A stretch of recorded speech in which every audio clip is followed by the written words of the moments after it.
భూసేకరణ చట్టం సవరణలపై ప్రజాభిప్రాయ సేకరణ జరగాల్సిన అవసరం ఉందన్నారు విరసం నేత వరవరరావు. తెలంగాణ భూసేకరణ చట్టం, భూ పంపిణీపై ప్రభుత్వ వాగ్దానం అనే అంశంపై తెలంగాణ ప్రజా ఫ్రంట్ ఆధ్వర్యంలో సుందరయ్య విజ్ఞాన కేంద్రంలో రౌండ్ టేబుల్ సమావేశం జరిగింది. ఈ కార్యక్రమంలో ప్రజా సంఘాల నేతలు పాల్గొన్నారు. ప్రజల్లో భూసేకరణ చట్టం, దాని సవరణలపై అవగాహన కల్పించాలన్నారు. 2013 చట్టం రావడానికి ఒక 109 సంవత్సరాల ఇంకా ఎక్కువ 100 సంవత్సరాలు మించినటువంటి ఒక పోరాటం చేయాల్సి వచ్చింది.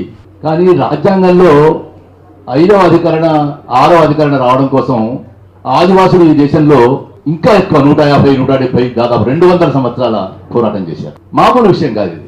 ఇప్పుడు ఉదాహరణకు కలెక్టర్కు రైతుకు మధ్యన ఎవరూ లేరు. కలెక్టర్ స్వచ్ఛందంగా ఆక్రమించుకోవచ్చు, రైతు ఇవ్వక తప్పదు. ఇప్పుడు లేటెస్ట్ చట్టం.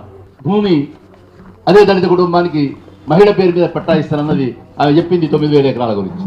ఆమె చెప్పకుండా వదిలేసిన విషయం ఏమిటంటే ఆ 9,000 ఎకరాల భూమి ఆ దళిత కుటుంబాలకు ఇవ్వడానికి 142 కోట్ల రూపాయలు షెడ్యూల్ క్యాస్ట్ కోసం కేటాయించినటువంటి వాళ్ళ బడ్జెట్ ఇచ్చి 100 భూములు, భూస్వాముల భూములు, పడావులో ఉండేటువంటి హైదరాబాద్లో ఉండేటువంటి ఆబ్జెక్టివ్ ల్యాండ్ లాస్ భూములు 142 కోట్లు పెట్టి కలెక్టర్ తీసుకునేవాడు, రైతు ఇచ్చేవాడు.